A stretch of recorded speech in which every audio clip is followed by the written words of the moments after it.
Hey guys, what's going on? I'm back here in the field today behind my uncle's place, and I've come down here before with the little tractor, but I've never shown the stuff over here. Back here, there's a couple pieces of my grandfather's old farm equipment that he still has. Some of the best equipment that he's had, and my uncle is starting to just haul some of the stuff off for scrap. And over there, actually, up until last week, my grandfather had an '88 Lincoln town car, which I remember pretty good. He parked it in the field there, and you can see he's got some other stuff. There's some irrigation pipe. There's an old Ford F600, and here's a 5-bottom Ford plow from the farm. But I wanted to make a video of this baby. This is one of our other workhorse tractors. We had 12 tractors on the farm, not all at one time, but we switched them out. And back, I mean, we were farmers from the 1950s up until the 80s, so this is before tractors really got advanced. So we didn't have anything modern really, but this is a John Deere, as you can see, and some of you guys were wondering why my YouTube username has a 60 in it, because it's Michael T JD60, and this is actually the reason. This is probably the first agricultural tractor made by John Deere that I was ever exposed to as a little kid. This is a 1954 John Deere 60 2-cylinder tractor. A good-sized farm tractor. These were made from 1952 to 56, and they were actually, I believe, these were rated as one of the top 10 best-selling John Deere tractors ever made, behind the 4020, the A, the B, and a few other ones. But my grandfather bought this tractor in 1956. The first tractor he bought when he started farming was a 51 Model A vegetable tractor. That was a good tractor, but he needed another one. So we hauled it to the dealer about 10 minutes down the road from here. And at the time, the 60 was in production, and this tractor was actually a demonstrator. The dealer used it just, to demonstrate plows and cultivators and stuff. And my grandfather bought it, and this baby's got over 7,000 hours on it, and she was a good tractor. I mean, she hasn't run in 25 years at least, but my grandfather bought her and used her for everything: plowing, cultivating, planting, and all this stuff. And this is a vegetable tractor. I'll get into that a little later, but yeah, it was a good machine, and my grandfather never wanted to get rid of her. He wanted to keep her, so that's why she's here right now. I'm trying to get my uncle to save this girl before he hauls her off, because I've been, actually, my top priority to do with my grandfather is get this tractor restored and running again, and because these tractors are really valuable, and I would love to have this tractor running again, because I've actually never heard this thing run. But my grandfather farmed for 30 years with it, and of course all our other tractors, and this was one of his best tractors, and he kept it after he quit farming and everything just kind of got dilapidated. He towed it back here with the Ford tractor, and it was 2002, and he hasn't touched it since. And we've been trying to start getting it restored. We've been talking to people and doing some things, and we haven't made much progress. But you can see that front wheel there is actually off of a farm-all tractor. The left front wheel that was on it before got lost on the farm, and so we went down the road from here and got a new tire for it, just temporarily. Earlier I said this is a vegetable tractor. Pardon the wind. This is a vegetable tractor. Basically, these tractors were more of a high clearance profile, and they were used for doing things, like for vegetable farmers like we were. We didn't have any animals. We were just vegetable farmers, and we used this for cultivating and planting and doing all kinds of higher stuff that you use with a high crop. Now, high crops, they sit high above the ground, but we didn't need that. So my grandfather bought this tractor with its vegetable configuration, and basically it had a 10-inch single front wheel on here with a single yoke, this is not a single front wheel, obviously. My grandfather put this round tube wide front axle on it a little later. And back here you see it's got the rear wheels are 38-inch wheels, and they have these dish cast metal or cast iron rear wheels, which are adjustable. You can flip them in and flip them out to provide extra spacing when you're cultivating. And then it's also got the extra long tomato axles on it, which are you could order them from John Deere, but they had to be put on at the dealer, and the tractor already came like that, so my grandfather bought it. Basically, these are all different options that will let you, raise the tractor up, so you can do cultivating and things like that, and make it real narrow. See, the wheels are really close in, and we had a set of cultivators on it, and all kinds of stuff. And we had a remote hydraulic cylinder too from the governor that ran to the back. This tractor does not have a 3-point hitch on it. One of our other John Deeres had a 3-point, but this one doesn't. It does have a swinging drawbar and a PTO, though, as you can see down there. Pardon the weeds, but this hasn't been taken care of, really. You got your power control hydraulic housing, and then you have your rock shaft here. So that's how the setup works. Now I'll give you a little info on the 60 in general. Like I said earlier, they were made from 1952 to 56 in the first, what they called the first number series models, the Model 40 through the 80, and the 60 was the highest selling.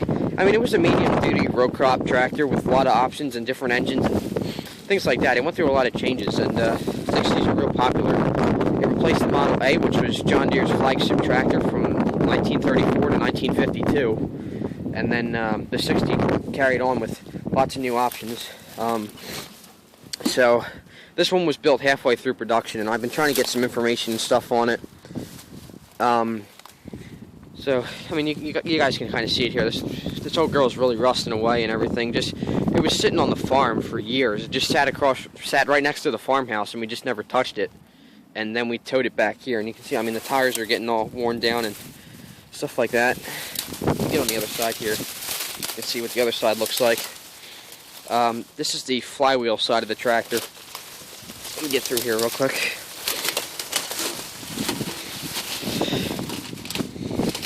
Now these tractors, they're called 2-cylinders because they were unique. They had as you can see here, they have a horizontal block 2-cylinder engine, and the later ones, like this one, have a dual barrel carburetor, and they were famous because they made a put put put put put sound when they idle, and you can hear them from miles away. They're really cool.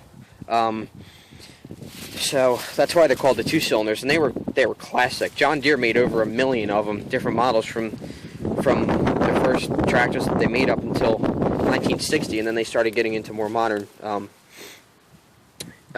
tractors. But so I'll just kind of take you through the motor here. Here you have your flywheel, which is a bigger flywheel used on than what was used on the 50 and the smaller models. And this is, the crankshaft goes this way, perpendicular to the frame. So the crankshaft goes in here. You have your housing, bell housing here, and then you have your 2 pistons which run this way. Here's your block spark plugs on either side, and here's your air intake, which comes from up there. Or no, actually that's your exhaust. My bad. That's the exhaust manifold, and there's the muffler. That muffler isn't original. That's an oval muffler that came off of a 630, which is later. And this tractor actually had a backwards muffler on it, which goes from the manifold. It goes down and out the back. So you see in a lot of the orchard tractors.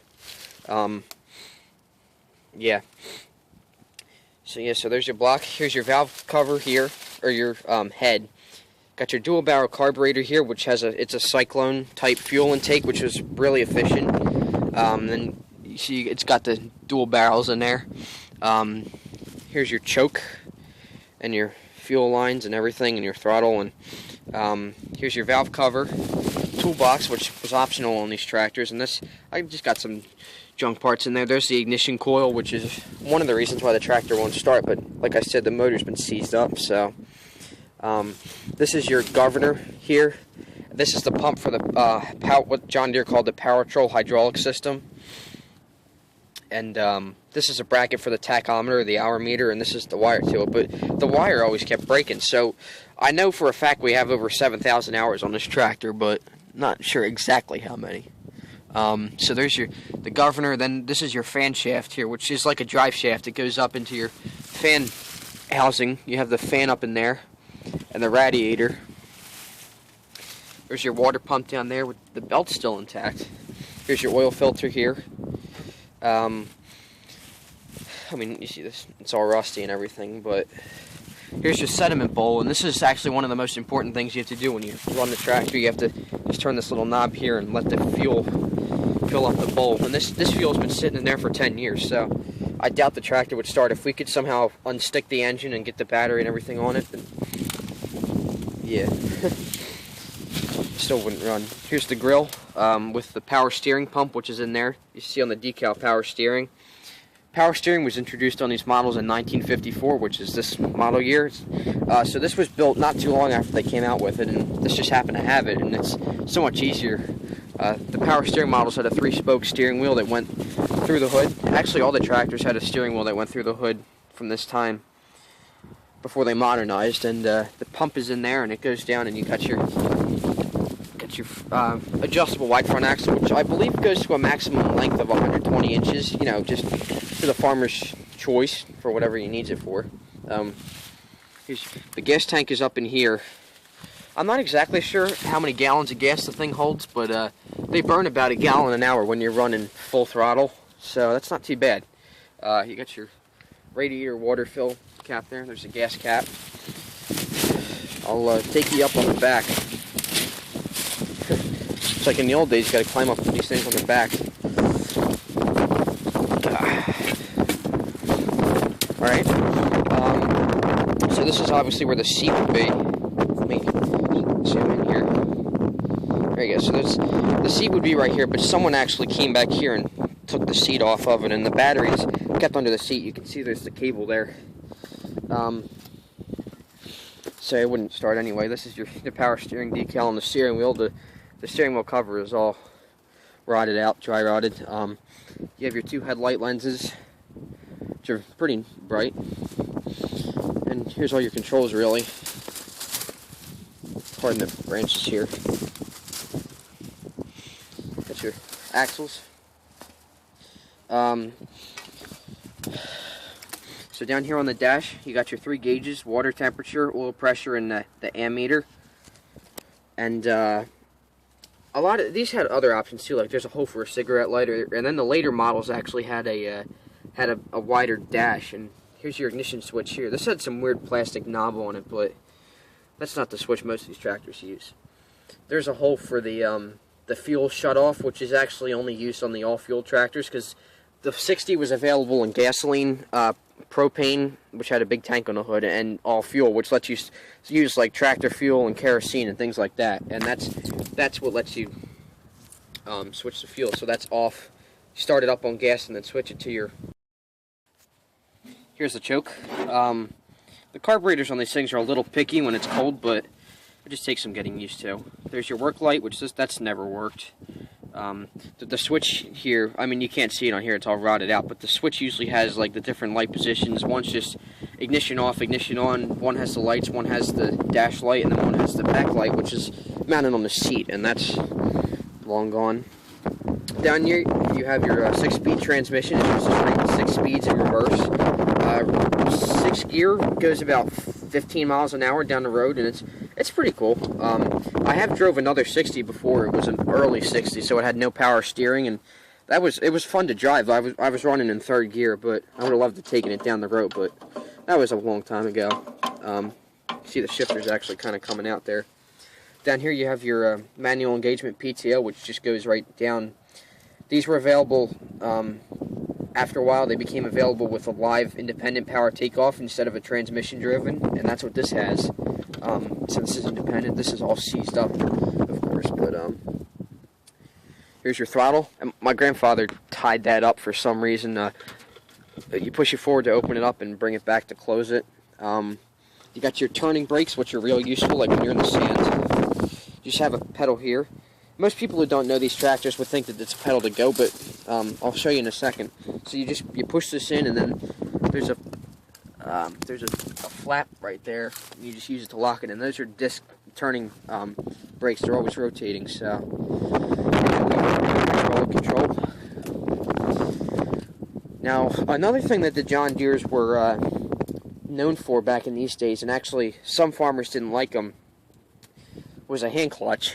Most tractors, actually all tractors these days, have a foot clutch, which it was real easier for farmers. But this is actually an interesting setup. So with the clutch, you have basically it's on a joint there, and the joint, there's linkage that goes up to the belt pulley there, and the belt pulley is opposite from the flywheel. And there's the crankshaft. And basically, to engage the clutch, you push it forward. This is kind of stuck, but you bring it forward real slowly, and then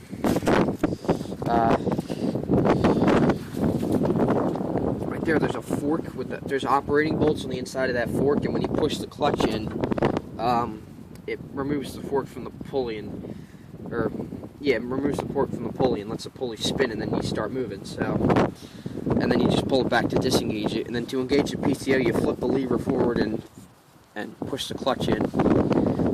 It's an interesting design.